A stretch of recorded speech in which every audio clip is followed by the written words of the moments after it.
A sigh of relief for US Republican Kevin McCarthy.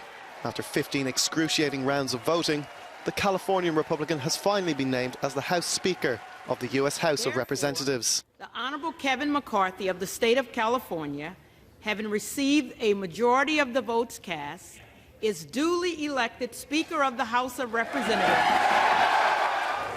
It is the first time in 100 years that the vote for Speaker of the House has not been voted in after the first round of voting, in what has been a historic 4 days in US politics. After visiting Washington 2 weeks ago, Ukrainian President Volodymyr Zelensky returned the favour to US Senators Angus King and Jack Reed by inviting the pair to Kyiv. The visit comes as the White House announced Friday an additional $3.75 billion in military assistance to help Ukraine as Russia's invasion grinds on. Germany also announced additional support. Zelensky says, "I thank US President Joe Biden. I thank the congressmen and all the Americans who appreciate freedom and who know that freedom is worth protecting. I thank German Chancellor Olaf Scholz. I thank German Chancellor Olaf Scholz for the decision to provide Ukraine with the Patriot air defense system. Together with the brilliant German Iris-T Patriot, these will make Ukrainian and European skies significantly safer." US direct assistance for Ukraine includes 50 military vehicles known as Bradleys, as well as 500 anti-tank missiles and ammunition. Germany will also supply Ukraine with armoured personnel carriers. There's little respite when it comes to inflation, as European consumers battle the surging cost of living crisis. But there is some hope. The latest figures released Friday show that consumer prices rose at the slowest pace since August. Eurozone annual inflation for December is estimated to be at 9.2%. And according to some analysts, this positive trend could continue. We are seeing now a change in trend in inflation.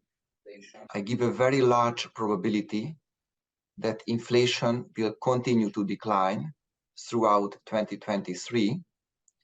And the main reasons for that, first, is that energy prices are now falling, implying that the costs of companies and also department stores are going down. So there is no price pressure from their side to raise prices. And secondly, wages increase much less than inflation, implying that consumers have a reduced purchasing power and they will consume fewer goods and services. Consumers across Europe have been plagued by surging energy costs since Russia launched its invasion of Ukraine last February. Energy is still a main driver in terms of inflation, but the latest numbers indicate that's easing off for now. Energy costs receded sharply in October, down from 41.5% to 25.7%, while fresh food products saw a more moderate contraction from 13.8% to 12% over the last month. The majority of member states that use the euro as a currency saw inflation decrease over the past month, with a marked drop in Germany to 9.6% in December. Ireland, Spain and France were some of the countries to record the lowest inflation rates across the bloc, while Latvia, Lithuania and Estonia once again saw the highest levels. Russian oligarch Roman Abramovich may have escaped sanctions introduced after the start of Russia's war in Ukraine, the Guardian newspaper reports. Files that the London newspaper says that it's seen appear to show that nearly €4 billion of assets were transferred to his 7 children just before the sanctions were introduced. The paper says the first fund movements were in early February of last year, before Russia's invasion of Ukraine began.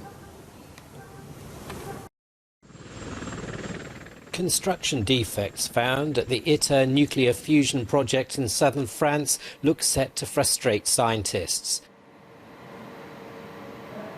Pietro Barabasci, the new man in charge, has warned it could take months, even years, to fix, with extra cost implications. ITER had aimed to achieve its first plasma by 2025, with first deuterium and tritium operations due to start a decade later.